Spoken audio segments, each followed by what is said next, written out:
Hi everyone, welcome back to another tutorial from Wake&Tech. Today in this video, I'm going to show you how to change the password of your Airbnb account. Changing your Airbnb password is important to keep your account secure, whether you suspect unauthorized access or just want to update your password. It makes it easy to do so from either your mobile app or desktop browser. First of all, launch open Airbnb application on your smartphone, or you may also go visit airbnb.com on a web browser and log in.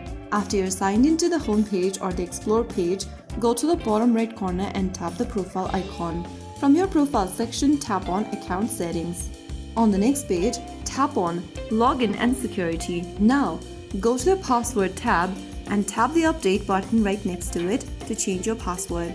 Enter your new password in the first field that appears on the screen. Confirm the new password by re-entering it again in the next one. Finally, click on the update password button to change your password immediately. And there you have successfully updated your password or changed your password on Airbnb.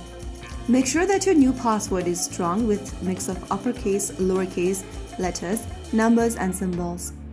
Airbnb will send you a confirmation email to let you know your password was updated. Check your inbox to confirm. Next time you access Airbnb, use your new password to log in. And that's it. You have learned how you can easily change your login password on Airbnb application or Airbnb account. If you found the video helpful, don't forget to like, share and subscribe to our channel. I will be back again in the next episode. Thank you for watching.